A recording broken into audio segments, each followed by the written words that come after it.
أعوذ بالله من الشيطان اللعين الرجيم. بسم الله الرحمن الرحيم. الحمد لله رب العالمين والصلاة والسلام على خاتم النبيين العبد المؤيد والمنصور المسدد المصطفى الأمجد والمحمود الأحمد أبي القاسم محمد وآله وأهل بيته الطيبين الطاهرين، لا سيما على الإمام المنتظر والحجة الثاني عشر. اللهم عجل فرجه وقرب زمانه وكسر أنصاره وأهلك أعداءه ولعنة الدائمة ولا أعدائهم أجمعين. أما بعد، فقد قال الله الحكيم في محكم كتابه الكريم. بسم الله الرحمن الرحيم. وسيعلم الذين ظلموا أي منقلب ينقلبون.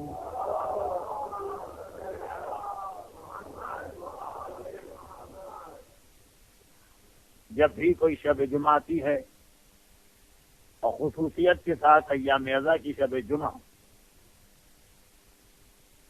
تو فقط ایک ریمائنڈر کے طور پر یاد دہانی کے لیے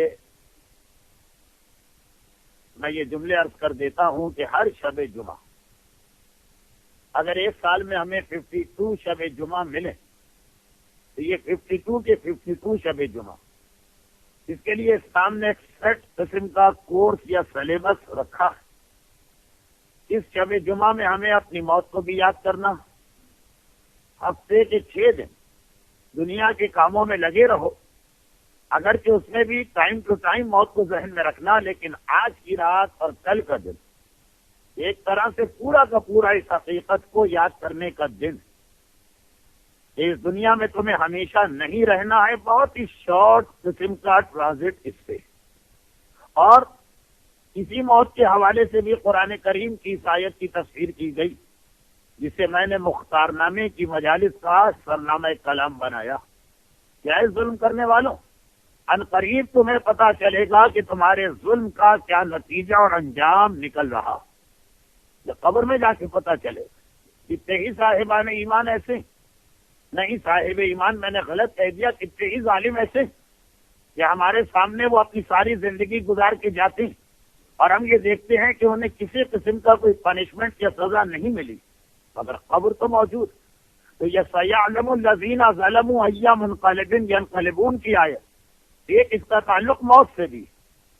اب آپ کہیں گے کہ جی اس نے ظلم آج کیا اور قبر میں جا رہا ہے 50 سال کے بعد. یہ 50 سال آپ کو بہت بڑے لگ رہے ہیں، لیکن قدرت کے نظام کے اندر اس 50 سال کی کوئی اہمیت نہیں. یہ 1 سیکنڈ سے بھی چھوٹی مدت. کان مقدارہ 50 الف سنہ. جب قرآن نے کہا کہ قیامت کا ایک دن 50,000 سال، یعنی ایک دن، سال نہیں، ایک دن از اکول ٹو 50,000 ایئر، تو یہ ہمارے 50 سال. کیلکولیٹر ہوگا، حساب کر لیجئے کہ کتنے سیکنڈ بنتے ہیں. سیعلم الذین ظلموا ای منقلب ینقلبون. اے ظالموں، کتنا ہی ظلم کرو لیکن قبر تمہارا انتظار کر رہی. اور پیغمبر کی ایک مشہور حدیث ہے جسے میں پڑھنا نہیں چاہتا ہوں، صرف اشارہ کر رہا ہوں کہ خالی قبر مردے کا انتظار نہیں کرتی، روزانہ 5 مرتبہ مردے کو آواز بھی دیتی ہے کہ آؤ اور دیکھو کہ میں کیا ہوں. آج کا یہ موضوع نہیں، اگرچہ میرا سارا زندگی کا یہی موضوع اور میں اسی حوالے سے مشہور ہوں یا بدنام ہوں، جو لفظ بھی آپ کہیں، لیکن اس سال ایک ایسا ٹاپک بن گیا کہ جس میں اس سے زیادہ ڈیٹیل میں جانے کی گنجائش نہیں. تو شب جمعہ، شب موت، شب جمعہ، شب قبر، یعنی اصلی لفظ ہے شب تذکر، یاد کرنے کا دن، یاد کرنے کی رات. دوسری بات، یہی شب جمعہ شب دعا بھی، کہ انسان جس طرح سے اگر حج پر، عمرے پر یا زیارات پر جائے تو جو دعائیں وہ اپنے شہر میں اور اپنے وطن میں پوری نہیں کروا سکا، وہ یقیناً زیارات اور حج اور عمرے پہ پوری کروا کے آتا. پروردگار نے سسٹم ہی ایسا بنایا کہ جگہ کے بدل جانے سے دعا کی طاقت بڑھ جایا کرتی. اور خاص طور پر کیونکہ ایام اعضا کی آخری تاریخیں، اس لیے یاد دلا دوں کہ خاص طور پر ایک جملہ یاد رکھیے گا. بہت ساری چیزیں جو اپنی جگہ الگ مجلس چاہتی، ٹائم نہیں، صرف اشارہ کر دوں، گرچہ آج کل اس پر عمل ہو رہا، پھر بھی یاد دہانی میں یا ریمائنڈر میں کیا حرج، اور وہ یہ کہ میں پراؤڈی بن کر یا غرور کے طور پہ یہ بات نہیں کہہ رہا ہوں، فقط اس لیے کہہ رہا ہوں تاکہ میری بات کا وزن یا ویٹ آپ محسوس کریں۔ وہ یہ ہے کہ الحمدللہ پروردگار نے مجھے خانہ کعبہ کا پردہ پکڑ کر دعا کرنے کی توفیق بھی دی ہے، اور بار بار دی، یعنی کم سے کم 30 to 35 ٹائمز تو مجھے یاد ہے کہ خانہ کعبہ کی زیارت کا شرف ملا۔ کنگڈم میں رہنے والے، جدہ میں زندگی گزارنے والے، مکہ میں رہنے والوں کی بات الگ، لیکن باہر سے اگر کوئی آدمی جا رہا تو آج کل کی اس دنیا میں بھی ایک اتنا بڑا عدد یا نمبر کہ خدا کا جتنا بھی شکر ادا کروں کم، اور ہر مرتبہ کا حج اور ہر مرتبہ کا عمرہ گویا خود بخود روضہ رسول اور جنت البقیع کی زیارت کا شرف بھی مل رہا۔ اس کے علاوہ الحمدللہ کربلا محلہ کی زیارات، نجف کی زیارات، مشہد کی زیارات، یہ ساری وہ جگہیں جو دعا کے حوالے سے میں بات کر رہا ہوں۔ اور یہ جو ابھی میں نے ایک بات کہی کہ حج کے ساتھ مدینہ تو خود بخود مل جاتا، یہ جملہ یاد رکھیے گا، مختار نامے میں اس جملے نے بڑی مدد کی تھی عمیر ابن عامر کوفی کی۔ یہ ہیں کون صاحب اور ان کا مختار نامے سے کیا تعلق؟ یہ آج ہی کی مجلس کے درمیان بات شروع ہو رہی، لیکن خلاصہ یہ کہ اب یہ زیارت بھی کی، مگر یہ میرا پرسنل ایکسپیرینس ہے، اور جب کبھی میں نے اس کو مجلس میں بیان کیا اور ہر جگہ تقریباً میں نے اس کو پڑھا کہ میں اپنی ایک ڈیوٹی سمجھتا ہوں کہ مومنین کرام کو قبر سے ڈرانے کے ساتھ ساتھ وہ بھی میری ڈیوٹی، دنیا کے اندر جو ان کے پرابلمز ہیں اس کا بھی کوئی سلوشن پیش کیا جائے۔ تو میرا اپنا تجربہ، اور جب میں نے اس کو مجلس میں پڑھا اور نیکسٹ ایئر اس علاقے میں جانے کا موقع ملا تو مومنین اور مومنات نے بھی تقریباً 90% لوگوں نے ہمیشہ کہا کہ مولانا ہم بھی آپ سے ایگری کرتے ہیں، اور وہ یہ ہے کہ جتنے جلدی دعا زینبیہ میں شہزادی زینب کبریٰ سلام اللہ علیہا کے روضے پر قبول ہوتی، اتنے جلدی دعا قبول ہوتے میں نے کسی اور جگہ کو نہیں دیکھا۔ اور وتھ ڈیو ریسپیکٹ، اس لیے کہ اہل بیت کا مسئلہ بہت اہم مسئلہ ہوتا، کبھی ایک معصوم کی ہم تعریف کر رہے ہوتے، ہماری انٹینشن بھی نہیں ہوتی، لیکن کچھ ایسے الفاظ آ جاتے ہیں کہ دوسرے معصوم کی توہین ہونے لگتی، تو میں یہ بھی نہیں چاہتا ہوں، لیکن بہرحال یہ میرا اپنا پرسنل ایکسپیرینس، اور 90% بعد میں جس نے اس پہ عمل کیا اس نے بھی ایگری کیا کہ ہمارا بھی یہی تجربہ، خانہ کعبہ اس کی فضیلت اور اہمیت میں کیا شک، روضہ رسول، کربلا محلہ، نجف اشرف، حلال مشکلات کا روضہ، لیکن یہ میرا اپنا پرسنل ایکسپیرینس کہ زینبیہ کی دعائیں اور شام کی دعائیں اتنے جلد قبول ہوتی کہ اتنی تیزی کے ساتھ ہم نے کسی اور جگہ دعا قبول ہوتے نہیں دیکھی۔ اندیسی کہ دعا ہی ایسی ہو جسے اللہ کو قبول ہی نہیں کرنا، کیونکہ آگے چل کر اس میں ہمارا نقصان، وہ ایک الگ بات ہے، ایسی دعا تو کہیں بھی قبول نہیں ہوگی۔ ظالم، کافر، منافق ایسی دعا مانگے گا اللہ قبول کر لے، لیکن مومن اگر ایسی دعا مانگے جس میں آگے چل کر اس کا نقصان تو اللہ قبول نہیں کرتا۔ خیر، یہ ایک اور میں دیکھ رہا ہوں کہ اپنے موضوع سے ہٹ کے میں کہیں اور جا رہا ہوں، اور اس کے اندر اہل بیت کی توہین بھی نہیں، میں اسے اپنے الفاظ میں اس طرح سے سمجھتا ہوں کہ ہو گئی کہ فرض کیجئے کہ ہم کربلا جا کے امام مظلوم سے دعا مانگ رہے ہیں اور نجف اشرف جا کے مولا کائنات سے دعا مانگ رہے ہیں، مگر زینبیہ میں جو دعا مانگ رہا اس کی دعا ہم سے زیادہ جلدی شاید اس لیے قبول ہوگی کہ ہم نے کہا کہ مولا ایک مسئلہ لے کے آیا، مولا نے کہا ایک لمحے کے لیے ٹھہرو، ذرا ٹھہر جاؤ، اس وقت میرے پاس میری بیٹی زینب آئی ہے، پہلے زینب سے بات کر لو پھر تمہاری بات سنتا ہوں۔ اور زینب نے کہا بابا کوئی ظاہر میرے پاس آیا ہے تو میں اس کے لیے سفارش لے کے آئی۔ ہم نے کربلا کی زری کو پکڑا، مولا عباس یا مولا حسین ایک دعا، اور مولا نے کہا ایک لمحے کے لیے ٹھہرو، اس لیے کہ میری بہن زینب میرے پاس آئی ہے، پہلے میں زینب سے بات کر لوں۔ اور زینب نے اللہ کے کسی مومن کی کسی ظاہر کی سفارش پیش کی. یہ میں نے اپنے الفاظ میں اس کو بیان کیا. تو دعا کے حوالے سے ایک تو یہ بات یاد رکھیے گا کہ اگر آپ کو موقع ملے تو باقی ساری زیارتوں کے درمیان نہ صرف یہ کہ زینبیہ جائیے بلکہ اس یقین اور عقیدے کے ساتھ جائیے. اور پھر اگر آپ کو موقع ملے تو برابر میں حجر ابن عدی کی قبر کی بھی زیارت کر لیجیے. ان کا واقعہ ویسٹرن کنٹریز میں رہنے والوں کے لیے تو بہت ہی اہم واقعہ، لیکن چونکہ یہ آج کا ٹاپک بن نہیں سکتا اس لیے کہ آلریڈی میں ایک ایسے ٹاپک کو شروع کر چکا ہوں کہ آپ خدا معلوم کس طرح سے یہ 6 دن کمپلیٹ تو نہیں کر پاؤں گا، کم از کم ایک ایسے اسٹیج تک پہنچانا کہ ایک بات مکمل. ادھر ادھر میں نہیں جا رہا ہوں، لیکن عرض یہ کر رہا ہوں کہ جس طرح سے جگہ بدلنے سے دعا کی طاقت بڑھ جاتی، چاہے ٹورنٹو کی دعا اور چاہے زینبیہ کی دعا. کوئی لاجک رکھنے والا تو کہے گا اللہ تو دونوں جگہ ایک، کیا زینبیہ کا اللہ الگ ہے اور ٹورنٹو کا اللہ الگ؟ ہر جگہ اتنی زیادہ میکینیکل لاجک نہیں چلتی. اللہ نے خود یہ سسٹم بنایا کہ وہاں کی دعا جلدی قبول. اسی طرح سے جگہوں کی طرح سے وقت کے بدلنے سے بھی فرق پڑتا، اور بہت ہی مختصر یہ کہ وہی ہفتہ ایک ویک 6 دن سیٹرڈے سے لے کے نیکسٹ تھرسڈے تک وہی اللہ، مگر دعا اتنی جلدی قبول نہیں ہوگی. اور جہاں شب جمعہ گئی آپ بھی وہی، آپ کی دعا بھی وہی، اللہ بھی وہی، مگر خالی یہ رات آ جانے سے دعا کی طاقت بہت بڑھ جاتی ہے.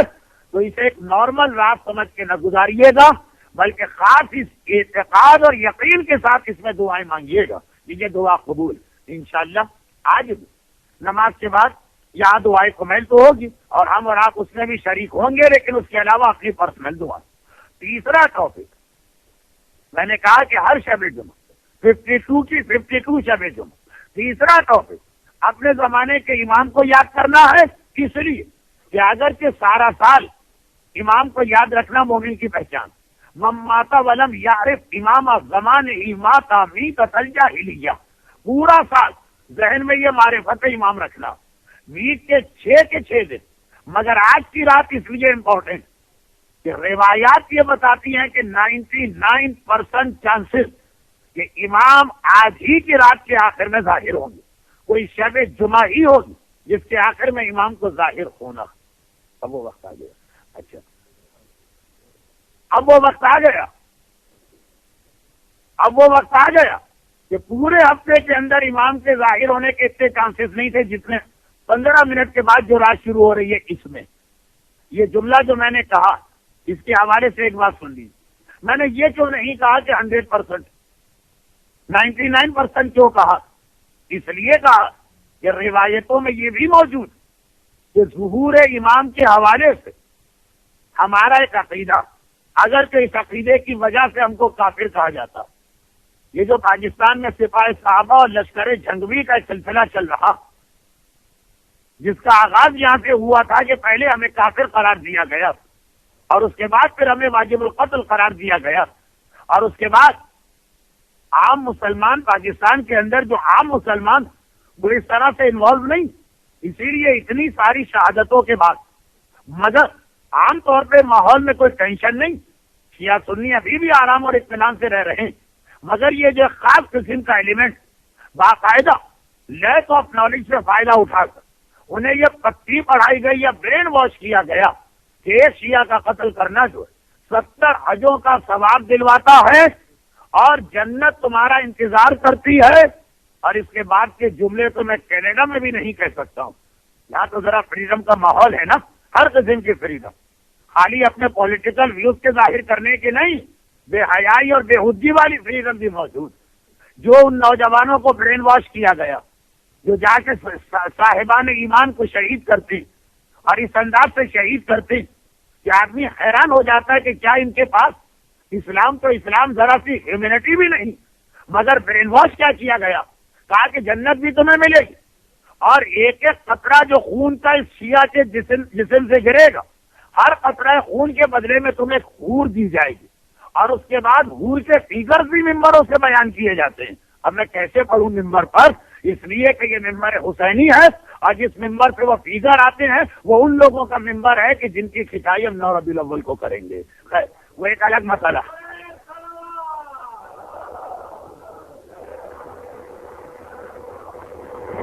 کھلا،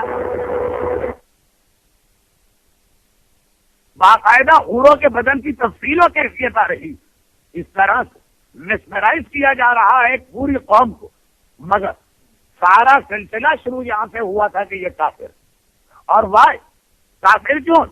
اس کے اندر جو ہمارے اوپر ایلیگیشن لگائے گئے اس میں ایک مسئلہ بدا بھی ہے، جس کی تفصیل میں اس وقت میں نہیں جا رہا ہوں، میرا موضوع ہے مختار نامہ، مگر ظہور امام کے حوالے سے کیونکہ ایک جملہ میری زبان پہ آ گیا کہ 99% چانسز کہ زمانے کا امام شب جمعہ ظاہر ہوگا، تو سوال یہ کیا جاتا ہے کہ 100% کیوں نہیں کہا گیا؟ اس کی وجہ یہ ہے کہ حدیثوں میں آیا ہے کہ اس مسئلے میں بھی خدا ودا کر سکتا۔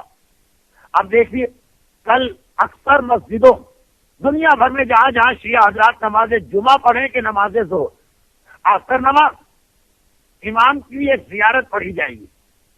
اب اس مجمع کو یہ بتانے کی ضرورت نہیں ہے، ماشاءاللہ سارا مذہبی مجمع ریلیجس مائنڈیڈ، مگر بات یہ ریکارڈ میں آ جائے اس لیے عرض کر رہا ہوں کہ ویک کے 7 دن شہردہ معصومین کے اندر ڈیوائڈ کیے گئے، سیٹرڈے کا دن رسول اللہ کا دن، اور کہا کہ جب بھی یہ دن شروع کرو تو فجر کی نماز کے بعد اور گھر سے باہر نکلنے سے پہلے رسول کی زیارت پڑھو۔ سنڈے مثلاً کہا گیا مولا علی اور شہزادی فاطمہ کا دن، اور ان کی زیارت پڑھ کے گھر سے باہر نکلو۔ اس طرح سے ویک کے 7 دن الگ الگ معصومین کے اندر ڈیوائڈ کیے گئے، کوئی دن ایک امام کے لیے، ایک معصوم کے لیے، کسی میں 2 شیئر کر رہے ہیں، کسی میں 4 شیئر کر رہے ہیں۔ اور اگر آپ ہر دن کا اسٹارٹ اس چھوٹی سی زیارت سے کریں، اگر اسلام ہیومن نیچر سے واقف بھی پتا ہے کہ جو ڈیلی والے اعمال ہوتے ہیں اس کے اندر آدمی پہ بہت زیادہ برڈن نہ ڈالا جائے، تو بہت چھوٹی زیارت ہوتی ہے، 1 لائن یا 2 لائن۔ کیا آپ کہیں کہ بھائی روزانہ زیارت پڑھ کے گھر سے نکلنا تو بہت مشکل کام، 10 منٹ کی زیارت ہے، 5 منٹ کی زیارت۔ مومن کا نیچر تو آپ کو پتا ہے نا کہ جوش تو شروع میں بہت ہوتا ہے، کام شروع کر دیتا۔ کبھی کوئی ایسی دعا آپ کو بتائی گئی جس کے بڑے فضائل بتائے گئے، آپ بھی آ کے شوق میں بیٹھ گئے کہ اتنا ثواب ملے گا، مگر ذرا دعا آگے بڑھی، آپ نے کہی تو بڑی لینتھی لگ رہی۔ اب لوگ پیج پلٹ پلٹ کے دیکھتے ہیں کہ کتنے پیج باقی رہ گئے، دعا کب ختم ہونے والی۔ تو یہ اللہ جانتا، یہ ہیومن نیچر ہمارا پیدا کرنے والا ہمارا کریٹر ہم کو جانتا، تو جو ڈیلی والے اعمال ہیں ان کو بہت چھوٹا رکھا گیا۔ آج چونکہ شب جمعہ بھی ہے یعنی شب دعا، ایک عجیب روایت میں پڑھ رہا ہوں، بہت مختصر، مجھے آپ کا زیادہ ٹائم بھی ویسٹ نہیں کرنا۔ الحمدللہ یہ تو مجھے خبر مل گئی کہ نماز مغرب کا ٹائم اب اور زیادہ ڈیلے ہو گیا، تو اتنا میرے اوپر برڈن نہیں آئے گا کہ جیسا میں پچھلے عشرے میں محسوس کر رہا تھا کہ some time 35 some time 40 minute نماز لیٹ ہو رہی۔ لیکن شب جمعہ کی وجہ مجھے بہرحال آج کوشش یہ کرنا ہے کہ کم سے کم ٹائم میں آپ کر لوں اور نماز زیادہ ڈیلے نہ ہو۔ تو آپ سنیے چھوٹی سی حدیث، یہ مفاتیح الجنا کے علم میں مگر بہت اہم حدیث، اس لیے کہ بعض لوگوں کا ہمارے یہاں نیچر یہ ہو گیا کہ کام وام کچھ نہیں کرتے، ہر چیز اللہ پہ چھوڑ دیتے اور سمجھتے کہ دعا میں اتنی زیادہ پاور کہ ہم کچھ بھی نہ کریں تب بھی اللہ دعا قبول کرے گا۔ یہ دونوں تھنکنگ غلط۔ آج کی مجلس کو دعا نہیں بنانا چاہتا ہوں، اصل موضوع مختار نامہ چھوٹا جا رہا، خدا سے دعا بھی کر رہا ہوں کہ خدا کوئی ایسا انداز بیان مجھے دے دے کہ کم وقت کے اندر بات مکمل ہو جائے، مگر خود بھی وہی غلطی کر رہا ہوں کہ خالی دعا کر رہا ہوں، کوشش کچھ نہیں کر رہا ہوں۔ آئیے چھوٹی سی بات بتا دوں، مولا نے دیکھا یہ مفاتیح الجنا کے عین کے اندر جو مفاتیح کے سپلیمنٹ ہے، سپلیمنٹ نمبر 2 کی پہلی حدیث، عربی میں کہیں گے ملحقات مفاتیح کے 2nd پارٹ کی پہلی حدیث، بہت ہی آسان ریفرنس ہے۔ پہلی حدیث، مولا نے دیکھا مسجد کوفہ میں ایک آدمی دعا مانگ رہا ہر نماز کے بعد، 1 دن 2 دن 3 دن 4 دن، آدھے گھنٹے دعا مانگتا، 15 منٹ دعا مانگتا، ایک دن۔ دیکھیں ویک میں ایک دن شب جمعہ آدمی ٹائم دے، سال میں ایک رات شب قدر ساری رات ٹائم دے، سال میں ایک دن عرفات کے میدان میں سارا ٹائم انسان دعا کو، روزانہ دعا اتنی زیادہ پڑھنا اسلام میں ریکمینڈیڈ نہیں۔ کچھ لوگوں کو آپ نے دیکھا ہوگا کہ 24 گھنٹے کے اندر ہر وقت کی ایک دعا، کتاب بھی جیب میں ہوتی ہے، یہ بہت زیادہ ریکمینڈیڈ نہیں۔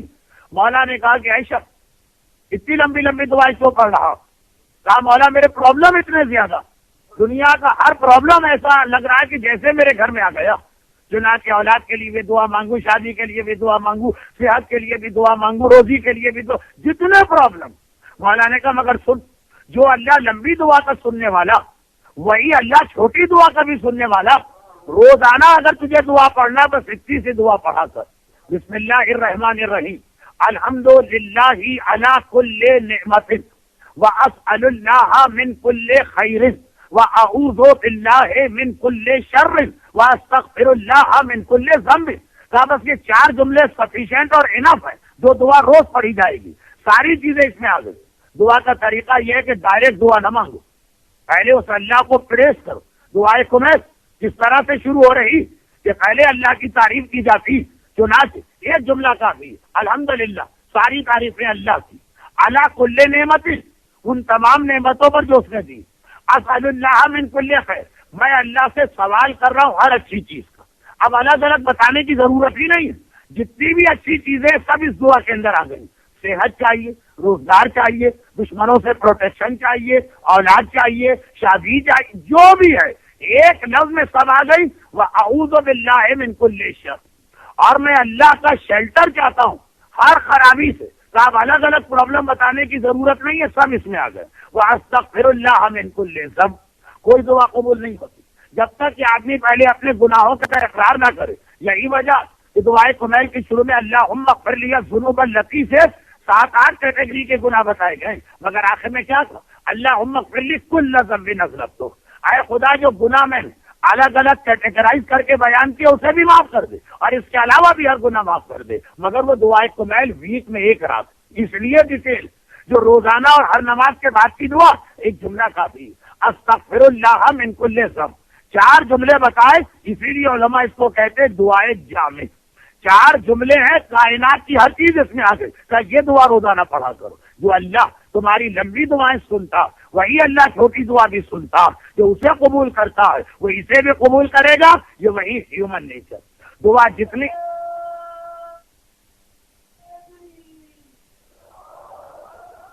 زحمت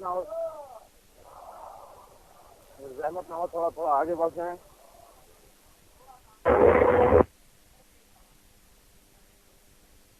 تھوڑا سا آگے بڑھ جائیں.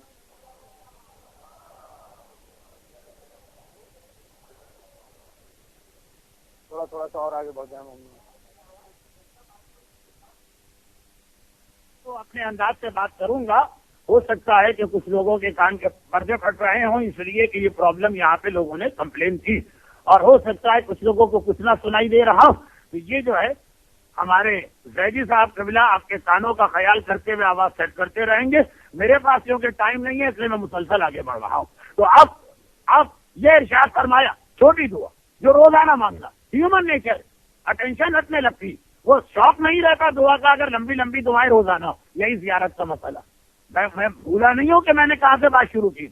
اب زیارت کا یہ مسئلہ کہ چونکہ اسلام چاہتا کہ ہر دن سیٹرڈے, سنڈے, منڈے, ٹیوزڈے جس امام کا دن پہلے ان امام کا نام لو اور اس کے بعد اپنا کام شروع کرو. جیسے ہمارے یہاں کراچی میں یہ رواج ہے ابھی بھی کہ انسان صبح گھر سے نکلتا تو پہلے جا کے روزوں کی زیارت کرتا ہے جو کھارگر کی مسجد کے نیچے ہے یا محفل شاہ خراسان میں. مگر کا اس سے زیادہ اہم یہ ہے کہ جس امام کا وہ دن ٹیوزڈے کو گھر سے نکل رہے, پہلے یاد کرو کہ آج کس امام کا دن, کسے سلام کرنا, پہلے کس کی خدمت میں جانا, اس کے بعد پھر اپنے دنیا کے کاموں میں جاؤ. آپ کے کتنے تو پرابلم فقط اسے پریکٹس سے دور ہو جائیں گے کہ اگر آپ وہ دن ویک کا وہ دن جس امام کا ہے پہلے اس امام کو سلام کریں, اس کے بعد اپنے کاموں میں جائیے. فرائیڈے کا دن زمانے کے امام کا, یہ شب جمعہ سے لے کے فرائیڈے کا دن, اب اس کے اندر زمانے کے امام کو سلام کیا جاتا. مگر وہاں بھی یہ جملہ مولا المتوقع فی ظہورت, آج فرائیڈے, یہ زیارت میں آپ کہتے ہیں کہ آج فرائیڈے اور آج آپ کا ظہور ایکسپیکٹڈ ہے. وہاں بھی نہیں کہا کہ مولا آپ آئیں گے فرائیڈے ہی کو, نہیں, 99% چانسز ہے کہ امام فرائیڈے کو آئیں گے مگر 100% نہیں. ایکسپیکٹڈ کا لفظ زیارت امام کے اندر آیا. کیوں؟ اس لیے کہ معصوم نے فرمایا اللہ اس معاملے میں بھی بدا کر سکتا. بدا کا مطلب کیا؟ بدا کا مطلب یہ کہ اللہ نے آپ کی بک اور فیٹ میں ایک چیز لکھ دی, مگر ہو سکتا ہے کہ اللہ اسے چینج کر دے. بہت سے لوگ جب پیدا ہوتے اس دن ان کی بک اور فیٹ میں لکھا ہے کہ ان کی ایج 70 ہوگی. قطع رحمی کرتے ہیں, کنجوسی کرتے ہیں, رشتہ داروں کا حق نہیں دیتے, 40 سال بعد اللہ موت دے دیتا. فرشتے گھبرا کے کہتے خدا بندہ ہمارے پاس جو اس کا ریکارڈ آیا اس کے حساب سے اسے 70 سال رہنا تھا. ٹھیک ہے بدا ہوا, اس نے ایسی حماقتیں کی, ایسی غلطیاں کی کہ ہم نے اپنی تقدیر کو بدل دیا. کچھ ایسے لوگ ہوتے جن کی قسمت میں لکھا ہوتا ہے کہ آج ان کو رزق نہیں ملے گا جتنی بھی کوشش کر, اور پتا چلا کہ دوپہر تک مل گیا. خدا بندہ کیوں کہ اس لیے کہ گھر سے نکلا تھا صدقہ دے کے نکلا تھا, اور صدقہ وہ چیز ہے جو تقدیر کو بدل دیا کرتا ہے. یہ جو بدا جس سے کچھ آدمیوں کی زندگی لینزی ہو جاتی ہے, کچھ کو زیادہ عمر ملتی ہے, کچھ کی زندگی مختصر کر دی جاتی ہے, کچھ کی روزی بڑھا دی جاتی ہے, کچھ کی روزی کم کر دی جاتی ہے. اور یاد رکھیے قرآن کوٹ کر رہا, یہودی کہتے ہیں کہ اللہ کے ہاتھ بندھے, قرآن کہتا ہے لیکن اللہ کے ہاتھ مبسوطتان کھولے. تو ہاتھ کھولے اور بندھے کی تفسیر پوچھی نہیں مولا, اللہ کے تو ہاتھ ہی نہیں ہے تو کھولے اور بندھے کہاں سے؟ کہا نہیں, یہودی کہتے ہیں کہ اللہ نے جس دن یونیورس بنائی لوہے محفوظ میں سب لکھ دیا, اب اس طرح سے لکھا ہے کہ اللہ بھی اسے چینج نہیں کر سکتا. وہ کہتے ہیں اللہ کے ہاتھ بند ہے, لکھنے کے بعد اللہ چینج نہیں کر سکتا. مگر قرآن کہتا ہے خالق, لوہے محفوظ میں بھی اللہ چینج لا سکتا ہے, مگر یہ والی چینج فقط رزق میں نہیں, صحت میں نہیں ہے, عمر میں نہیں ہے, ظہور امام میں بھی ہے, ایکسپیکٹڈ ہے جمعے کے دن. لیکن اگر مومن بہت ہی زیادہ گڑ گڑا کر سنسیئرٹی کے ساتھ امام کو ٹیوزڈے کو بلا لیا, تو ایسا نہیں ہے کہ اللہ کہے کہ نہیں میں تو اپنی حجت کو فرائیڈے ہی کو ظاہر کروں گا کیونکہ تم نے ٹیوزڈے کو بلایا, 3 دن اور ویٹ کرو. نہیں, اگر صحیح طریقے سے ہم امام کو بلائیں, صحیح طریقے سے, پراپر طریقے سے, تو ویک کے کسی دن بھی امام آ سکتے ہیں. اور یہ وہ حدیث ہے جو اس امام معصوم نے ارشاد فرمائی کہ اب آپ تیاری کر رہے ہیں اس امام معصوم کو الوداع کہنے کی. مولا حسین 2 مہینے 8 دن ہم نے آپ کی سفیدہ بچھائی, آپ کا غم کیا, آپ کے لٹے گھر کا ماتم کیا. الوداع مولا, اب اگلے سال جب محرم کا چاند آئے گا دوبارہ عزا خانے سجیں گے, دوبارہ سفیدہ بچھے گی, لیکن اس امام مظلوم کو, اس امام معصوم کو جس کو الوداع ہم منڈے کے دن کریں گے, اس کی ایک حدیث جاتے جاتے اور سن لیجیے, یعنی یہ ایام اعزا کے ختم ہوتے ہوتے. بہار الانوار والیوم 52 51 پیج 52, یا اس کو الٹا کر لیں, سرکار سید الشہداء امام حسین علیہ افضل الصلاۃ والسلام ارشاد فرما رہے میرا بیٹا مثل موسیٰ نبی ہے. گھبرا کے کہا اب یہ کس کی بات ہو رہی ہے؟ یہ تیسرا امام 12ویں کی بات کر رہا. کہا کہ میرا خون کا بدلہ لینے والے, میرے خون کا انتقام لینے والا مثل موسیٰ ہے. راوی نے گھبرا کے کہا مگر کیا مطلب اس جملے کا؟ کہا جیسے حضرت موسیٰ تھے, اللہ کے نبی تھے, لیکن ابھی کوئی چانس نہیں تھا ان کے ظہور کا. ظہور کا مطلب انہیں فرعون کے دربار میں جا کے اعلان نبوت کرنا, ابھی کوئی چانس نہیں. ابھی تو ان کو غیبت کا حکم ہے, چنانچہ وہ شادی کر کے آ رہے ہیں. حضرت شعیب نبی کی بیٹی سے شادی کر رہے ہیں, اپنی بیوی کو لے کے گھر آ رہے ہیں. ابھی بیوی گھر بھی نہیں پہنچی, شوہر اور بیوی شادی کے بعد ابھی سفر کے درمیان رات آ گئی. سورہ طٰہٰ میں واقعہ پڑھ لیجیے گا, گھڑی کی سوئیاں بڑی تیزی سے آگے بڑھ رہی ہیں. خلاصہ یہ کہ رات آ گئی, سفر میں شادی کے بعد کی پہلی رات, اندھیرا زیادہ. بیوی نے گھبرا کے اپنے نبی شوہر سے کہا, موسیٰ سے کہا کہیں سے آگ مل جائے. موسیٰ نے چاروں طرف دیکھا, جنگل میں آگ کہاں ملے؟ ایک پہاڑی پر بشش کے پیچھے یا جھاڑیوں کے پیچھے آگ نظر آئی, وہاں لینے گئے. پتا چلا کہ وہ خدا کا نور تھا.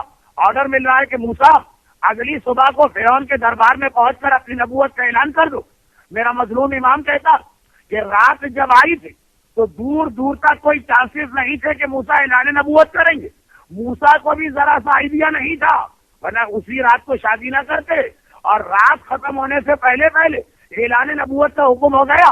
میرا بیٹا اسی طرح سے ہے کہ کبھی ایسا بھی ہوگا کہ ایک ایسی رات آ گئی کہ دور دور تک امام زمانہ کے ظہور کے کوئی چانسز نہیں. کیوں نہیں؟ کہ ہم نے کہا امام تو محرم میں آتے ہیں, اب تو ربیع الاول, ابھی تو پورے 10 مہینے باقی ہیں نئے مہینے میں آنے میں, اور امام تو 10 کو آتے ہیں. آج تو 3rd of ربیع الاول, اور امام تو مثلاً جمعے کو آئیں گے, اور آج تو سیٹرڈے ہے, اور مثلاً امام تو اس وقت آئیں گے کہ جب نفس زکیہ شہید کیے جائیں. ابھی تو نفس زکیہ شہید نہیں ہوئے. امام تو اس وقت آئیں گے جب اس سفیانی کی حکومت قائم ہو ابھی تو کوئی سفیانی کی حکومت قائم نہیں ہوئی. امام تو اس وقت آئیں گے جب شب قدر میں ایک ایٹمی دھماکہ یا اس سے ملتا جلتا کوئی نیوکلیئر ایکسپلوژن سے ملتا جلتا کوئی اور دھماکہ ہو. ابھی تو ایسا کوئی واقعہ نہیں ہوا. امام تو اس وقت آئیں گے جب بغداد تباہ ہو. ابھی تو بغداد تباہ نہیں ہوا. امام تو اس وقت آئیں گے جب انڈیا سندھ پر اٹیک کرے. ابھی تو کوئی اٹیک نہیں ہوا. امام تو اس دن آئیں گے جس دن سورج مغرب سے نکلے گا. ابھی تک تو سورج مغرب سے نہیں نکلا. امام تو اس وقت آئیں گے جب ایک دن سورج چلتے چلتے آسمان پہ رک جائے گا اور اتنی دیر تک رکا رہے گا کہ 12 گھنٹے گزر جائیں گے سورج وہیں پہ رکا ہوا. ساری گھڑیاں غلط ہو جائیں گی, سارے حساب غلط ہو جائیں گے. جو اکثر میں چاہتا ہوں کہ گھڑی رک جائے, کسی طرح میری تقریر مکمل ہو جائے, مگر میں ہوں وہ امام ہے. ان کے آنے سے پہلے سورج رک گیا, ابھی تو سورج نہیں رکا. اب آدمی پریشان کہ ابھی تو کوئی نشانی بھی ظاہر نہیں ہوئی, مگر اور کوئی نہیں, خود وہ حسین کہہ رہا کہ جس کے خون کا بدلہ امام زمانہ کو لینا کہ میرا بیٹا بغیر کسی نشانی کے بھی آ سکتا. اللہ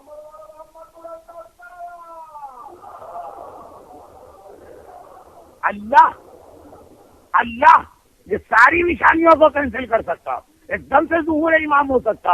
اسی لیے ہر وقت تیار ہو کے بیٹھنا. المتوقع فی ظہورت, ہر وقت تیار ہو کے بیٹھنا. اور جب امام آئیں گے تو یاد رکھیے کہ صاحبان ایمان کے پرابلم سالو نہیں ہوں گے اور بڑھ جائیں گے. ایٹ لیسٹ بگننگ میں کون سا ایسا معصوم دنیا میں ظاہر ہوا کہ جس کے آتے ہی قوم کے پرابلم سالو ہوئے ہوں؟ ہر معصوم کے آتے ہی شروع میں پرابلم بڑھ جاتے ہیں, اور جو اس وقت ایمان کے حکم کو فالو کرتے بعد میں ان کے لیے راحت و آرام.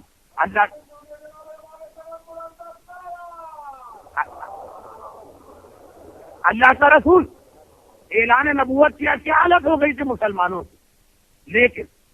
لیکن یہ پہلا مرحلہ جو بڑا سخت, اس کے بعد تو راحت ہی راحت, اور ایسی راحت کہ آپ قبر میں جانے والے پہلا اور تیسرا ٹاپک مل کے مختار نامہ بن رہا ہے. شب جمعہ کا پہلا ٹاپک تھا شب قبر, تیسرا ٹاپک ہے شب امام. اب جب امام آ جائیں گے پہلے ذرا مشکلات کا زمانہ آئے گا, اس کے بعد پھر راحت و آرام کا زمانہ.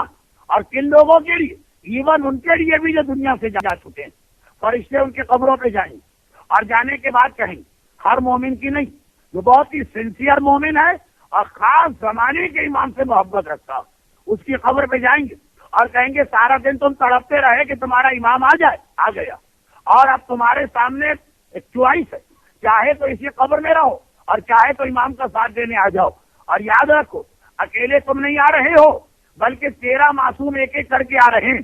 تو کتنے مومن ایسے ہوں گے جو چوائس نمبر 1 کو لے کے اپنی قبر میں رہیں؟ ارے میجورٹی کہے گی ہم آنے کو تیار. اور اس وقت خالی مومن اور امام ہی نہیں آئیں گے, دوسری جانب ہر امام پر ظلم کرنے والے کو بھی بھیجا جائے گا, تاکہ ایک بار اب اس دنیا کے اندر امام اور امام کا دشمن کس طرح سے جہاد کرے کہ اللہ وہ ریسٹرکشن اٹھا دے جو ان امام کی پہلے والی زندگی میں تھی. پہلی زندگی تھی مولا ہیں مگر ان ظالموں کے خلاف تلوار نہیں چلا سکتے جن میں سے کوئی خانہ سیدہ کو جلا رہا اور کوئی شہزادہ محسن کو شہید کر رہا. تلوار چلانے کا آرڈر نہیں. اب جو دوبارہ مولا آئیں گے اور وہ ظالم آئیں گے, اب تلوار نہیں روکی جائے گی, کہا جائے گا علی اب ریسٹرکشن ختم ہو گئی, جس طرح چاہے جہاد کرو. 8واں امام ہے اور مامون ابھی زہر دے سکتا, 8واں امام مامون کے مقابلے میں تلوار نہیں چلا سکتا تھا. اللہ کی طرف سے پابندی تھی, پابندی ختم ہو گئی. خاص طور پر حسین مظلوم سے کہا جائے گا کہ کربلا دوبارہ آباد کی جا رہی, 10 محرم کا سین دوبارہ لایا جا رہا. ادھر تم اور تمہارے ساتھی ہیں, ادھر عمر سعد اور عمر سعد کا لشکر ہے. لیکن اے حسین اب جو کربلا کا جہاد, اب تمہارے اوپر کوئی ریسٹرکشن اور پابندی نہیں ہے, جس طرح چاہے جہاد کرو. اور حسین یہی آواز آگے بڑھائیں گے کس کے لیے؟ عباس بڑی تمنا تھی تمہیں کہ میدان کربلا میں تلوار چلانے کا موقع ملتا, اس دن تمہیں اجازت نہ دی گئی, آج اجازت دی جا رہی اور انہیں بھی کربلا میں بلایا جائے گا, جنہیں اس پہلی کربلا کے موقع پر امام نے مصلحتاً اپنے ساتھ کربلا میں نہیں بلایا تھا. ان میں ٹاپ آف دا لسٹ کس کا نام؟ دیکھیے عجیب بات, یہ سرکار ناصر الملت علی اللہ و مقامہ کا ایک تجزیہ, ایک اینالیسس اور ایک ریسرچ. بڑی عظیم شخصیت تھی ہندوستان کی. اس وقت کی بات ہے کہ جب انڈیا اور پاکستان ایک ان چند علماء میں سے ایک کہ جو ہندوستان میں پیدا ہوئے مگر ان کی علمیت اور ان کے اشتہاد کا لوہا حوضہ علمیہ نجف نے بھی مانا. عجیب عجیب انداز سے سرکار ناصر الملت اور ان کے والد مرحوم سرکار حامد حسین صاحب کی اس کتاب اوقات الانوار کا حوضے میں تذکرہ ہوا. وقت نہیں ہے، میں ادھر تفصیل میں نہیں جاتا ہوں. وہ لکھتے ہیں سرکار ناصر الملت حسین کے پاس 3 ایسے بہادر تھے کہ ان میں سے ہر ایک اکیلا کربلا کی جنگ کو جیت سکتا تھا، مگر حسین نے عجیب طرح سے اپنی فوج کو تقسیم کر دیا. ایک مسلم ابن عقیل شہر کوفہ میں ہم نے دیکھ لیا کہ گڑھا کھود کر دھوکے کے ذریعے سے مسلم کو گرفتار کیا گیا، یعنی اکیلا مسلم ساری کوفے کی فوج محمد ابن اشد کے سپرد یہ کام کیا گیا مسلم کو گرفتار کرنا. اور محمد ابن اشد یہ ایک عجیب خاندان ہے اشد ابن قیس کا. خود ساری زندگی مولا کا دشمن رہا.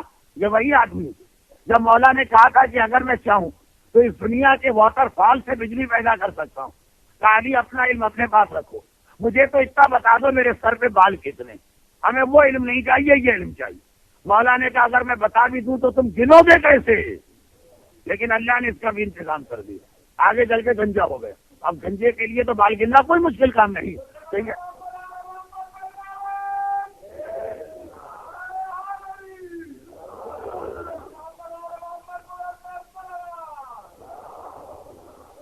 ہارن اشد صاحب کا بڑا قریبی رشتہ ہے خاندان اہل بیت کے جو ٹاپ آف دا لسٹ دشمن ہے ان میں سے ایک کے ساتھ. اس کا بیٹا محمد، اس کی بیٹی جودا ہے جس نے امام حسن کو زہر دیا جو 28 سفر کو آپ نے ابھی مصائب سنے. پورا خاندان دشمن اہل بیت. مگر جب 3 مرتبہ اس نے ابن زیاد سے کہا اور فوج اور فوج اور فوج، ابن زیاد آگے آ گیا، میں نے سارا کوفہ تمہاری مدد کے لیے بھیج دیا، ایک اکیلا آدمی نہیں پکڑا جا رہا. اس کا جواب یہی تھا، کیا ابن زیاد سمجھا کیا میں کوفے کے کسی بنی اور بقال کو پکڑنے گیا ہوں؟ ہاشمی شہزادہ ہے، ہاشمی شہزادہ ساری شام کی فوجی آ جائے پھر بھی گرفتار کر لوں تو اسے غنیمت سمجھنا. نہیں گرفتار کر سکا، گڑھا کھود کے دھوکہ دیا گیا. تو اگر مسلم کربلا میں ہوتے تو وہاں تو گڑھا کھودنے کا امکان ہی نہ تھا. پورا لشکر حسین بھی منظر دیکھ رہا ہے. ایک مسلم اکیلے کربلا جیت سکتے، انہیں حسین نے الگ کر کے کوفہ بھیج دیا. ایک عباس، اکیلا عباس کافی تھا جہاد کربلا کے لیے، پابندی لگا دی، تلوار نہیں چلا سکتے.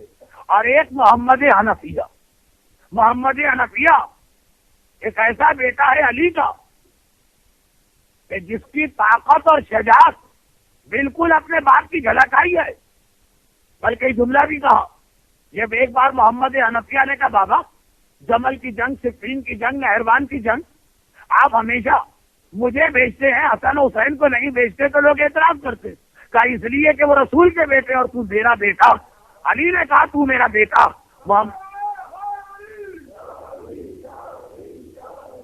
یہ محمد حنفیہ کی، معاف کیجیے گا، محمد حنفیہ میں طاقت اتنی. آپ نے کوائنس دیکھے نا، یہاں رائز ہے، اپنے ہاتھ میں کوائن لیتے تھے، انگوٹھے اور انگلی پہ رکھ کے اس کو مسلتے تھے، جو اس کے اوپر تحریر لکھی ہے نا وہ مٹ جایا کرتی.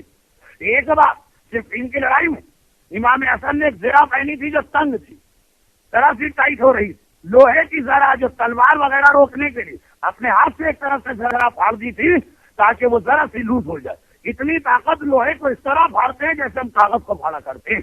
یہ محمد حنفیہ، انہیں لے کے نہیں گے، انہیں مدینہ چھوڑ کے گئے. اب یہاں پہ سرکار ناصر ملت کی تحقیق تو یہ تھی کیونکہ حسین کربلا کی جنگ کو تلوار سے جیتنا ہی نہیں چاہتے تھے، مظلومیت کے ساتھ، سکینہ کے آنسوؤں کے ساتھ جیتنا چاہتے تھے. مگر محمد حنفیہ کو ایک اور مقصد سے یہاں بھیجا گیا اور وہ مقصد تھا مختار. اب آپ بعد میں کیسے سنیے گا کہ مولانا کہاں سے ہو کے لیکن ربط ملاتے ہوئے مختار پہ پہنچے. محمد حنفیہ یہاں بھیجا گیا، کیوں؟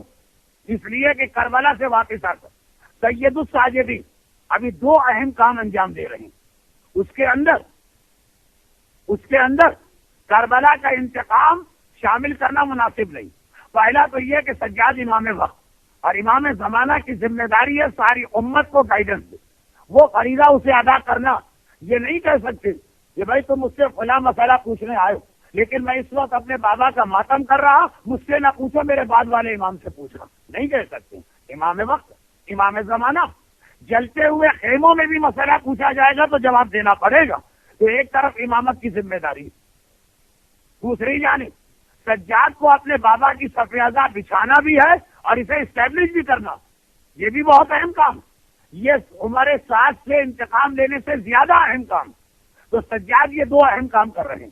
مگر کیا قصار سعد اور ابن زیاد، کیا شمر اور خولی، اس سب پہ اللہ کی لعنتیں ہوں، ان کو ایسے ہی چھوڑ دیا جائے؟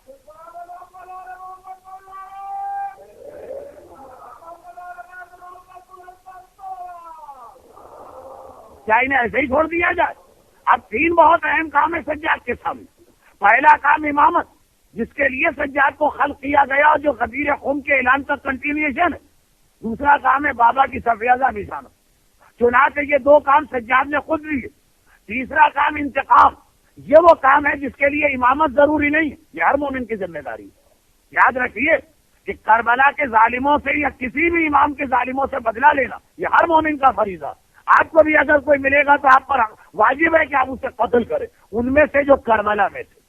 اور اگر وہ والے حالات نہ ہو تب بھی اپنے زمانے میں دیکھنا کہ ظلم کے خلاف ایجیٹیشن کے حوالے سے آپ کیا کچھ کر سکتے ہیں. یہ ہر مومن کا پرسنل فریضہ، اس کا امامت سے کوئی خاص تعلق نہیں. چنانچہ میں آپ کو یاد دلا دوں، پاکستان کے مظلوم شیعان حیدر کرار، روزانہ ان کا خون بہایا جا رہا، روزانہ ان کے لاشیں گرائی جا رہی، روزانہ ہر گھر میں پتہ نہیں کتنی عورتیں بیوائیں ہو رہی، ہر شہر میں کتنی عورتیں بیوائیں ہو رہی، پتہ نہیں ہر گھر میں کتنے بچے یتیم ہو رہے ہیں. آپ حضرات کو اللہ نے ایک آرام دہ زندگی دی، ایک پروٹیکٹڈ قسم کی لائف. یہاں پہ آپ ہر دشمن سے محفوظ بیٹھے. کینیڈا کے اس ملک میں ہے جہاں فریڈم آف اسپیچ بھی آپ کو حاصل، اور یہاں بھی اگر آپ کچھ نہ کریں تو گویا یہ آپ نے زمانے کے امام سے خیانت کی ہے، کربلا والے حسین سے خیانت کی ہے، مظلوم صاحبان ایمان کے خون بے گناہ کا حق ادا نہ کیا ہے. مختار نامہ فقط مزے کے لیے سنا ہے، سیرت مختار سے کوئی میسج نہیں لیا. اس لیے ایک اعلان کر دوں کہ کل فرائیڈے کو 3 بجے دوپہر یعنی نماز جمعہ کے بعد سے 5 بجے تک ایک بہت ہی پیسفل قسم کا ڈیمانسٹریشن. فقط ہمیں اپنے جذبات پہنچانا بس. وہ پاکستان قونصلیٹ کے سامنے، جس کا میپ اور لوکیشن آپ کو ٹیبل میں مل جائے گا. تو کل پاکستان قونصلیٹ کے سامنے دوپہر کے 3 سے 5 تک ایک بہت ہی پیسفل قسم کا ڈیمانسٹریشن ہو رہا. جن صاحبان ایمان کے لیے ممکن ہے اس میں جانا وہ ضرور جائے. ہاں اگر کسی کی ایسی شرعی مجبوری ہے وہ الگ بات.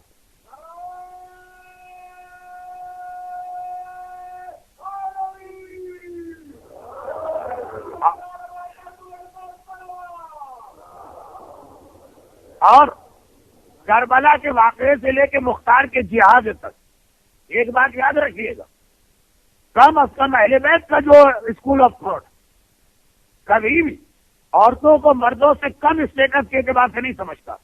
اسٹیٹس کے اعتبار سے بھی رتبہ برابر ہے تو رسپانسبلٹیز کے اعتبار سے بھی برابر. یہ خالی مردوں کے لیے اعلان نہیں ہے، خواتین کے لیے بھی. جو اپنے بچوں کو لے جا سکتے ہیں ان کو بھی لے جائیے. یہی تو ٹریننگ ہوتی ہے جو بعد میں بچوں کی سمجھ میں آتی. میدان کربلا میں حسین اکیلے نہ گئے، عورتیں بھی گئی، بچے بھی گئے. قبیلہ بنی اسد کو جب اپنے لاشیں دفن کرنے کی بات کہی تو خالی مردوں سے نہیں کہا، عورتوں اور بچوں کو بھی اس کے اندر انوالو کیا. اور مختار نے جب اپنا جہاد شروع کیا تو یہ جملہ یاد رکھیے کہ مختار کا جہاد ناکام ہو جاتا اگر برابر سے کچھ خواتین مختار کا ساتھ نہ دیتی. ایک کا تذکرہ کل آپ نے سنا، مالک اشتر کی بیٹی فرح، اور ایک کا تذکرہ آج جو واقعہ شروع ہو رہا اس کے آخر میں آئے گا. یہ واقعات کمپلیٹ نہیں ہوگا. وہ ہے مختار کی سگی بہن. مختار کی سگی بہن وہ مالک اشتر کی بیٹی اور ابراہیم کی سگی بہن اپنے بھائی کو موٹیویٹ کرتی ہے کہ اس جہاد میں حصہ لینا، اور مختار کی سگی بہن اپنے شوہر کو مجبور کرتی ہے، یعنی مختار کے بہنوئی کو، کہ مختار کی رہائی کا انتظام کرنا. اور یاد رکھیے یہ شوہر اتنا اہم آدمی اور وی آئی پی تھا یزید کے پاس کہ دنیا میں کوئی اور یہ سفارش لے کر تھا کہ اس جیل سے کسی قیدی کو ریلیز کیا جائے. یزید کسی کی بات نہ مانتا، لیکن بس یہ ایک ایسی سفارش تھی جسے یزید رد نہ کر سکا. اور یہ سفارش صرف اور صرف ایک خاتون کی وجہ سے ہوئی جو مختار کی بہن کہلاتی. مگر کل اور آج یہ جملہ جو آ گیا وہ مس انڈرسٹینڈنگ پیدا کر سکتا کہ مالک اشتر کی بیٹی راضی ہے مالک اشتر کا بیٹا ابراہیم ہیزیٹیٹ کر رہا، اور غلط فہمی نہیں ہو سکتی ہے کہ شاید مالک اشتر کے بیٹے کو اتنی محبت اہل بیت نہیں، شاید وہ کربلا کے ریونج میں انٹرسٹڈ نہیں، مسئلہ یہ نہیں، مسئلہ یہ کہ ابراہیم بار بار کہہ رہے کہ مختار میں تمہاری پوری مدد کروں گا، مگر مجھے کنفرم نہیں ہو رہا کہ کیا میرے زمانے کا امام اس عمل پہ راضی ہے کہ راضی نہیں۔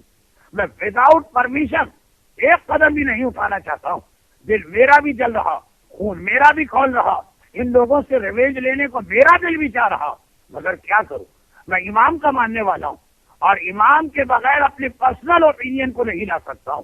دیکھیں یہ ہوتی ہے مومن کی پہچان، یہاں تو ہر مسئلہ شرعی میں مرجع تک کو اٹھا کے ہم پھینک دیتے جی ہماری لاجک تو یہ کہتی، اور جی ہم نے تو آج تک یہ سنا اور ہماری عقل تو یہ کہتی ہے۔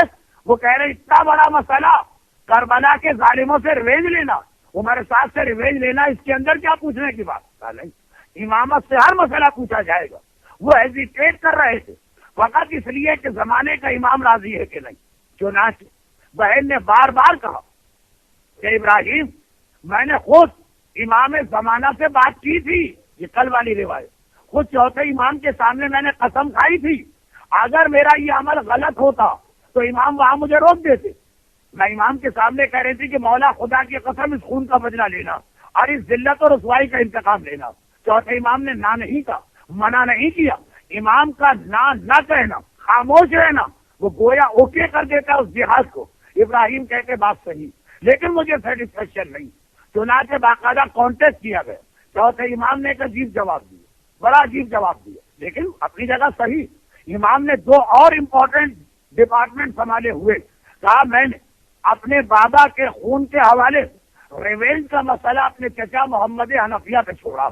محمد حنفیہ کو حسین برفضلی اسی لیے مدینے میں اور مکے میں چھوڑ کے گئے کہ اس کے بعد کے جو ٹیمپریری واقعات اس میں میرا بیٹا سجاد انوالو نہ ہو، وہ امامت کے بڑے کام کرے، مگر میرا خون بھی ضائع نہ ہو نعوذ باللہ۔ محمد حنفیہ کو اپنا خون اپنے خون کا بدلہ لینے والا قرار دیا۔ چنانچہ ابراہیم نے کانٹیکٹ کیا سجاد سے، سجاد نے ڈائیورٹ کیا کہ جاؤ اور جا کر میرے چچا محمد حنفیہ سے پوچھو۔ محمد حنفیہ نے جب اوکے کہا تو اب ابراہیم جو پہلے ہی تڑپ رہے، جو پہلے ہی بے چین تیار ہو گئے۔ مگر یہ تو ذرا بات کی ایک بات، اصل واقعہ تو اس سے پہلے کا ہے، اور وہ یہ کہ آج کی مجلس میں آپ نے مسلم ابن عقیل کا نام سنا، محمد حنفیہ کا نام سنا، یہ سب کو ملا کے مختار نامہ جتنا 10 منٹ میں ہو سکتا اسے میں آگے بڑھاؤں۔ اور وہ یہ کہ مختار 1 ہجرہ میں پیدا ہوئے اور 61 ہجرہ میں مختار ہمارے سامنے لائٹ میں آتے ہیں۔ اس سے پہلے مختار کی زندگی کا صرف ایک امپورٹنٹ واقعہ، اپنے چچا کو یہ مشورہ دینا کہ امام حسن کو گرفتار کرے، جو ڈیٹیل آپ نے کل سنی۔ اس کے بعد 20 سال پھر مختار کی زندگی اندھیرے میں، جیسا کہ میں نے پہلے دن کہا تھا کہ ہمیں لگتا ہی یہ ہے کہ اگر کہ اللہ نے مختار کو 67 سال کی ایج دی مگر صرف ایک کام کے لیے دی، جب وہ جہاد سامنے آیا تو مختار لائٹ گیا، جیسے ہی جہاد کمپلیٹ ہوا مختار شہید ہو گئے۔ 61 ہجرہ میں مختار ہمارے سامنے فرسٹ ٹائم آتے ہیں، اور وہ کب آئے؟ وہ اس وقت آئے کہ جب مسلم ابن عقیل شہر کوفہ میں as a ambassador of Hussain enter ہوئے، سفیر بن کے یہاں آئے، تو سب سے پہلا اس سے مختار کے گھر میں کیا، اور پھر مختار کو یہ ڈیوٹی دی گئی کہ مختار کوفہ تو ہم نے دیکھ لیا، اب کوفے کے باہر چلے جاؤ، ڈفرینٹ قسم کے ٹرائبز ہیں، ان سب کو جمع کرو اور ان سب کو راضی کرو کہ اس وقت ان پر واجب ہے یزید کا تختہ پلٹنا اور جہاد لازم۔ مختار کو اس مشن پہ بھیجا گیا، لیکن جب مختار باہر گئے اسی دوران یزید نے کوفے کے گورنر کو چینج کر دیا اور ابن زیاد کو کوفے کا گورنر بنایا، جو اصل میں بصرے کا گورنر تھا۔ کہا کہ آج کے بعد 6 مہینے یہاں 6 مہینے ہوا۔ ابن زیاد کے آتے ہی کوفے والے بھی چینج ہو گئے، اور نتیجہ یہ نکلا کہ مسلم شہید ہو گئے، اور جب مختار یہ سمجھ کے آ رہے کہ میں نے اپنے مشن کو سکسیسفلی کمپلیٹ کر دیا، جتنے بھی اطراف کے ٹرائبز تھے ان سب سے وعدہ لے لیا کہ جیسے ہی حسین کوفے میں آئیں گے یہ سب بھی اپنی آرمی لے کے آ جائیں گے۔ یہ سمجھ کے مختار آگے چلے آ رہے ہیں، وہاں ابن زیاد نے مسلم کو شہید کر دیا۔ اس کے بعد اب یہ معلومات جمع کی گئی کہ مسلم کا کس کس سے کانٹیکٹ رہا تھا. خانی ابن عروہ کے گھر ٹھہرے تھے وہ بھی شہید کر دیے گئے. باقی جو لوگ تھے جن سے کانٹیکٹ ہوا تھا مسلم کا انہیں جیل میں ڈال دیا گیا. مختار کے بارے میں پتا چلا کہ مختار تو سب سے پہلے میزبان تھے, فرسٹ ہوسٹ تو مختار تھے. کہا وہ کہاں ہے؟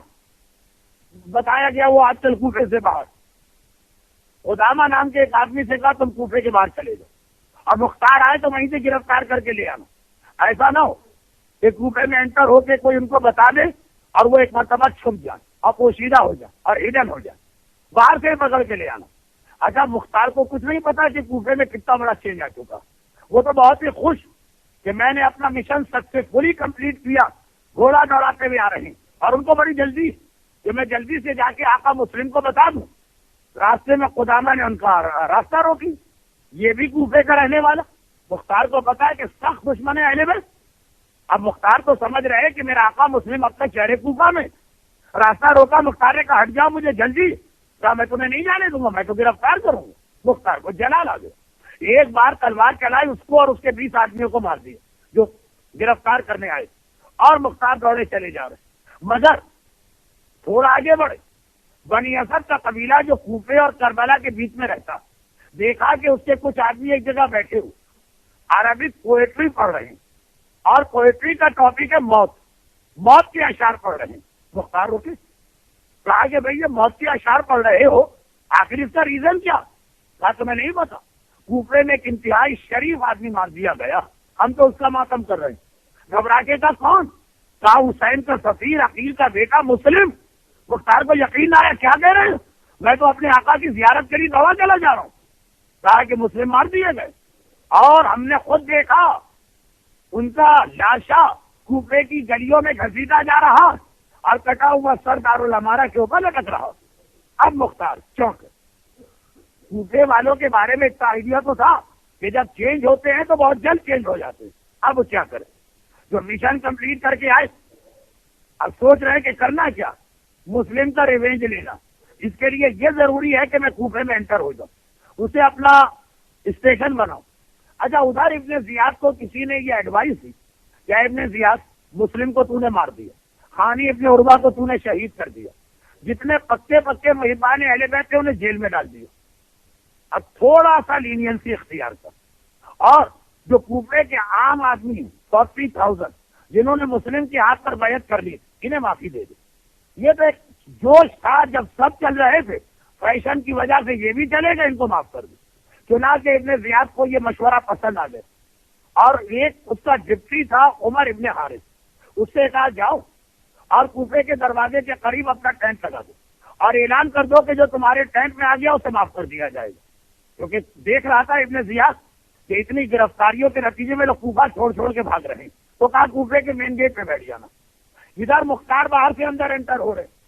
کیا دیکھا کہ عمر ابن حارث کا ٹینٹ لگا اور وہاں پہ اس وقت یہ بینر لگایا جا رہا. بینر تو میں محاورتاً کہہ رہا ہوں, جو بھی طریقہ ہو اناؤنسمنٹ کا کہ جو یہاں آ گیا اس کو پناہ ملے گی. وہ مختار یہ سوچ رہے تھے کہ مجھے کوفہ نہیں چھوڑنا, اسی کو اسٹیشن بنانا. جیسے ہی یہ اعلان سنا سب سے پہلے داخل ہو گئے عمر ابن حارث, ابن زیاد کا ڈپٹی. اسے پتا ہے مختار کتنی امپورٹنٹ پرسنالٹیز کوفے کے وی آئی پیز میں آتے ہیں. خوشی سے کھل اٹھا کا مختار تم یہاں آئے ہو تو کیا بائی مسٹیک آ گئے کہ پتا تھا کہ کہاں آ رہے ہو؟ اب اس وقت تقیے کا موقع. صاحب مجھے معلوم کہ یہاں ابن زیاد کا ٹینٹ ہے, یہاں آنے والے کو پناہ ملتی. کہا کہ تم نے میرا دل خوش کر دیا, میں تمہاری خاص سفارش کروں گا. اور پھر تھوڑی دیر کے بعد عمر ابن حارث رپورٹ دینے ابن زیاد کو گئے کہ کتنے لوگ آ گئے. مختار کو لے کے چلے. ابن زیاد مبارک ہو, ہم مختار کے بارے میں ڈاؤٹ فل تھے, لیکن ابن زیاد بھی ڈر رہا تھا کہ یہ آدمی ایسا ہے, اتنا انٹیلیجنٹ اور اتنا بہادر کہ اگر یہ اگینسٹ ہو گیا پورے کوفے کو پرابلم بنا دے گا. وہ بھی خوش ہو گئے. کہا مختار آئے تھے؟ کہا ہاں, سب سے پہلا آدمی جو آیا تھا وہ مختار تھے. اور اے حاکم میں اس کی خاص سفارش کرتا ہوں کہ میرے نام کی وجہ سے ادھر آ گیا, آپ اس کو معاف کر دو. ابن زیاد نے کہا اچھا مختار آؤ میرے برابر بیٹھو. یہ تو بڑی اچھی بات, مگر ابھی یہ باتیں ہو رہی تھی تو وہ جو قدامہ جو راستے میں مارا گیا تھا, جب ابن زیاد جب مختار کو اطلاع نہیں, اس کی فیملی کی عورتیں روتی ہوئی آ گئی. عورت کا روز نگیٹو وہ تب بھی سب سے آگے، پازیٹو وہ تب بھی سب سے آگے. اس کی بیوی، اس کی ماں، اس کی بیٹیاں روتے ہوئے دربار میں داخل ہوئی. ابن زیاد گھبرا گیا، تم کیوں آ رہے؟ خدامہ کہاں ہے؟ اس کے ہوتے ہوئے اس کے گھر کی عورتیں یہاں کیسے آ گئے؟ کہا یہی فریاد تو لے کے آئے ہیں کہ ہمارا شوہر مارا گیا. اس نے کہا میرا بیٹا مارا گیا. بچیوں نے کہا ہمارا بابا مارا گیا. بہنوں نے کہا ہمارا بھائی مارا گیا. ابن زیاد گھبرا گئے، کس نے مارا؟ کہا اس نے مارا جو آپ کے رائٹ ہینڈ پر بیٹھا ہوا. اب ابن زیاد نے ایک مرتبہ مڑ کے دیکھا، مختار میری فوج کو قتل کر کے آ رہے اور میرے برابر آ کے بیٹھے ہو، تو پہلے نہیں بتایا تھا. مختار نے کہا میں کیا کرتا ہوں، وہ لوگ میرا راستہ روک رہے تھے. ابن زیاد کہتا اچھا میں سمجھ گیا، میرے سپاہیوں کو قتل کرنے کا مطلب یہ ہے کہ دل سے تو میرے اگینسٹ، میں ابھی تمہیں بھی قتل کراتا ہوں. اب مختار کو جلال آ گیا. کہا ابن زیاد جتنی کوشش کر لے کبھی تو مجھے قتل کرا ہی نہیں سکتا، ظالم کے منہ میں کہہ رہا. اور ابن زیاد ایک بار گلے میں توق، ہاتھوں میں ہتھکڑی، پاؤں میں بیڑی ڈال کے اسے جیل پہنچا دو. بعد میں لوگوں نے کہا مختار تم اتنے یقین کے ساتھ کیسے بات کر رہے تھے؟ خالی ایسے ہی کہہ رہے تھے، بلف کر رہے تھے کہ حقیقت؟ حقیقت مولا بتا کے کہتے کہ ابن زیاد مجھے قتل نہیں کرائے گا، تو ابن زیاد کو قتل کرے گا. اس لیے میں اتنا یقین سے بات کر رہا تھا.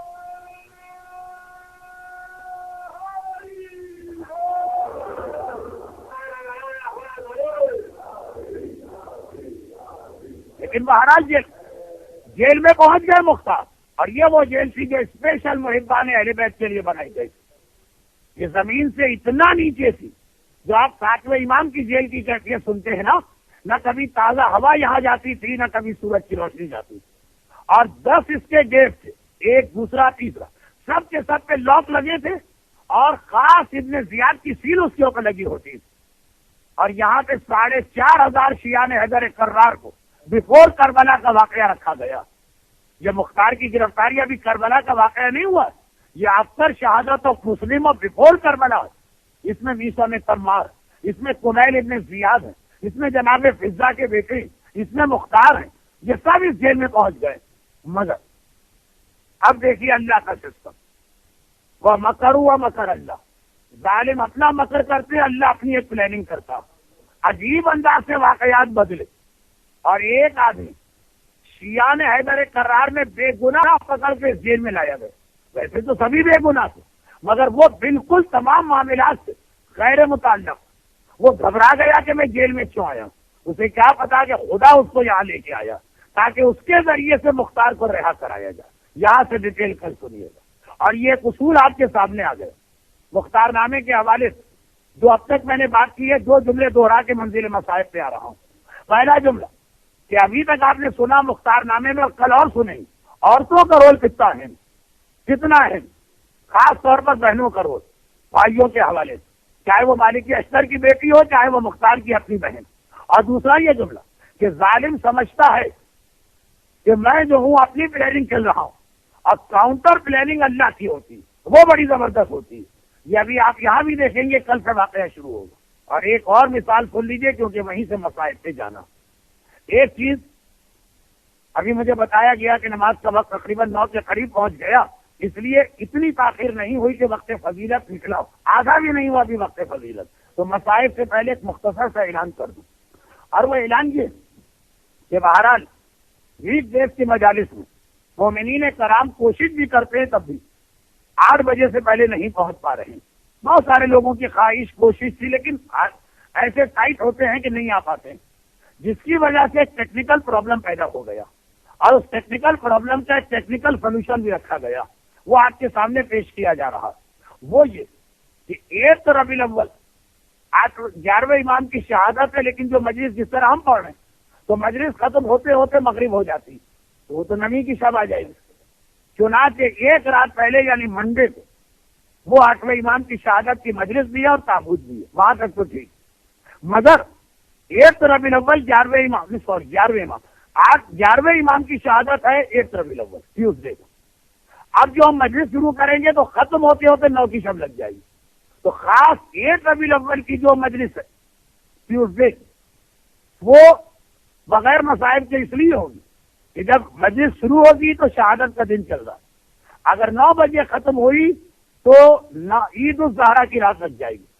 تو یہ یاد رکھیے گا کہ منڈے کو آخری مصائب کی مجلس ہے، ٹیوزڈے کی مجلس کے آغاز میں شروع میں چند جملے مسائل کیا جائیں گے شروع میں، کیونکہ جب ختم ہوگی تو شہادت کی وہ عید الزہرا، اور ایسے خبیث لوگوں کی موت کی تاریخ ہے کہ اس میں ہم مسائل نہیں پڑھنا چاہتے.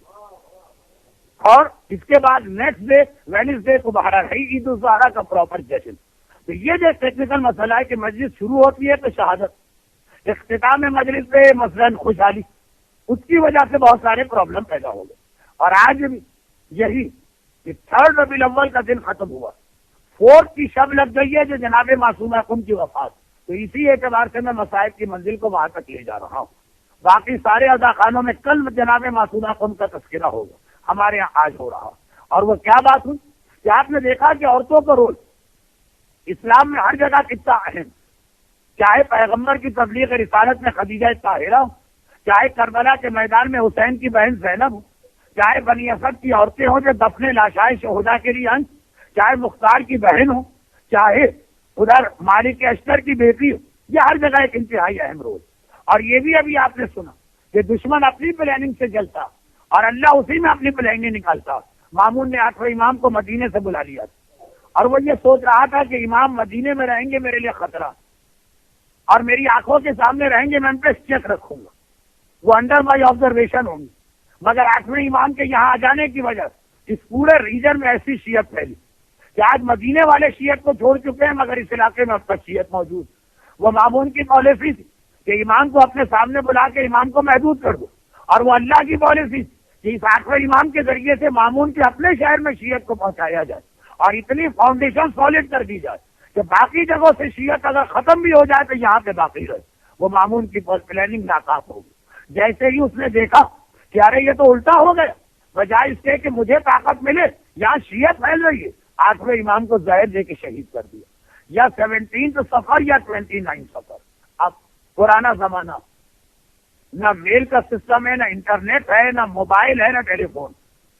مدینے کے اندر 8ویں امام کی کئی بہنیں، مگر ایک بہن جن کا نام فاطمہ اور جو بعد میں معصومہ قم کہلائی، وہ اپنے بھائی سے بہت زیادہ محبت کرتی. جیسے حسین کی 16 بہنیں تھیں، مگر جتنی محبت زینب کو اپنے حسین سے تھی، باقی بہنوں کا نام تو اس طرح نہیں آتا. معصومہ قم تڑپ رہی، معصومہ قم بے چین ہو رہی.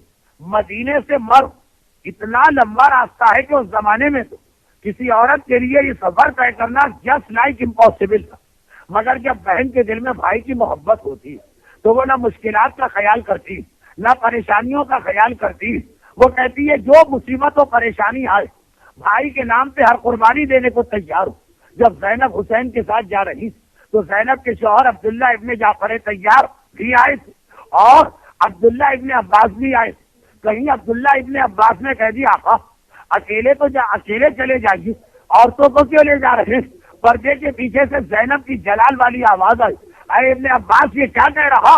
کیا بھائی سے جدا ہو کر زینب جیسی بہن زندہ رہ سکتی ہے؟ ارے میں یہی مر جاؤں گی، مجھے میرے بھائی سے جدا نہ کر. معصومہ قم کہتی 2 سال ہو گئے مجھے اپنے بھیا کی کوئی خبر نہ ملی. ارے کوئی خبر لانے والا نہیں ہے تو میں خود جاؤں گی. گھر والوں نے کہا اے فاطمہ قمیہ بہت دور کا سفر ہے، کتنے ملکوں سے گزرنا ہے، اجنبی علاقے ہیں، پتہ نہیں کیا واقعات پیش آئے. کہا بھائی کے نام پہ یہ بہن ہر قربانی دینے کو تیار ہے. ایک بار مدینے سے چلی، حجاز سے نکل کے نجد میں آئی، نجد سے نکل کے کویت میں آئی، کویت سے نکل کے عراق میں آئی، عراق سے چل کے ایران میں داخل ہوئی، اور ادھر ایران میں تہران کے قریب سے مشہد جا رہی ہے. ایک بار تہران کے قریب ایک شہر ہے قم، وہ صاحبان ایمان کی آبادی ہے، وہاں شیعان حیدر کرار رہتے ہیں. وہاں کے سردار کو پتا چلا کہ ہماری امام زادی اور سیدانی یہاں سے جا رہی ہے. ایک مرتبہ وہ ایک ڈیلیگیشن لے کے تہران کے قریب آیا اور آواز دی کہ اے فاطمہ زہرا کی بیٹی، تیرے شیعہ تیرے دروازے پر ایک حاجت لے کے آئے ہیں. شہزادی ہمارے لیے کتنی بدقسمتی ہوگی کہ ہماری شہزادی ہمارے شہر کے قریب سے گزرے اور ایک دن ہمارے یہاں قیام نہ کرے، ایک دن کے لیے ٹھہر جائیے. معصومہ قم نے گھبرا کے کہا اس وقت مجھے نہ روکو، میرا دل الٹا جا رہا ہے، میرا کلیجہ ٹکڑے ٹکڑے ہو رہا ہے، مجھے ایسا لگ رہا ہے جیسے میرے بھیا میں کوئی مصیبت آنے والی ہے، ارے مجھے بھائی سے ملنے دو، میرا وعدہ ہے واپسی میں یہاں سے گزروں گی تمہارے یہاں اسٹے کروں گی۔ سڑک کے کہا نہیں شہزادی، واپسی میں پتہ نہیں کتنے دن لگے، ایک دن، ارے صبح سے شام ہمارے شہر میں آ جائیے۔ معصومہ قم نے کہا نہیں، بھائی کی محبت مجھے اپنی جانب کھینچ رہی ہے، تو آخری جملہ اس نے وہ کہہ دیا جس کے بعد پھر کوئی منع نہیں کر سکتا۔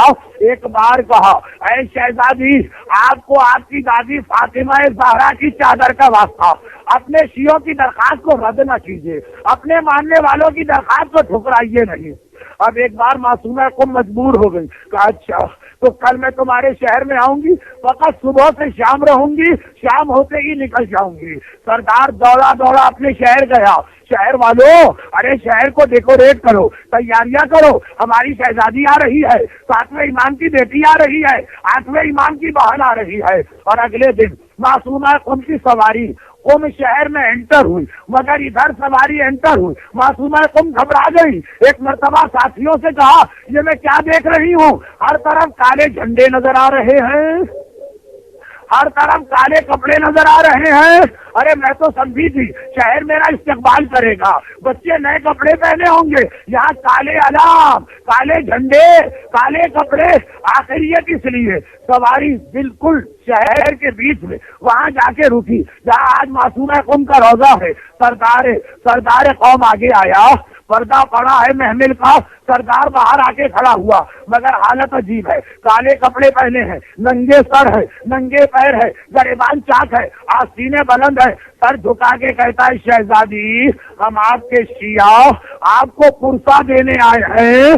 ایک بار معصومہ گھبرا گئی، کہا کس کا پرسہ لے کے آ رہے؟ کہا شہزادی آج صبح مشہد سے خبر آئی ہے ہمارا 8واں امام شہید کر دیا گیا، ارے زہر دے کے ہمارے امام زمانہ کو شہید کیا گیا، ہم امام کا سوگ منا رہے، آپ ان کی بہن ہیں، ہمارا پرسہ لیجئے۔ روایت کا جملہ ہے معصومہ قم نے اسی محمل میں چیخ ماری، ہائے میرا بھیا، ارے میں زیارت بھی نہ کر سکی، خش کھا کے گری۔ 3 دن کے بعد اسی بیماری میں انتقال کیا، جہاں آج قبر ہے وہاں پہ دفن کیا گیا۔ عزاداروں اب ایک جملہ معصومہ قم سے مجھے کہنا، حسینیہ پاسمور کے سارے مومنین اور مومنات آپ کی طرف سے ایک جملہ مجھے کہنا ہے، معصومہ قم آپ نے اس کا پرسہ لیا، ہمارا بھی پرسہ لیجئے، ہم آپ کو پرسہ دینے آئے ہیں، آپ کا بھیا مارا گیا۔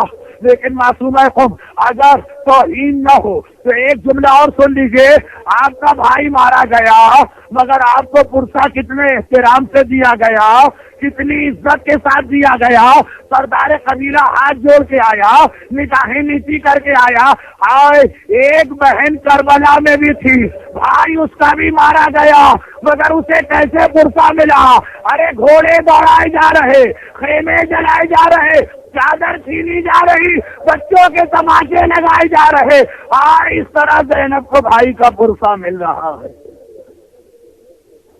خدا بندہ آج کی شب جمعہ اور شب شہادت کا واسطہ صاحبان ایمان کی ساری حاجتیں پوری فرما، ہمیں ہر دشمن اہل بیت اور دشمن اسلام کے شر سے بچا، ظہور امام میں تعجیل فرما۔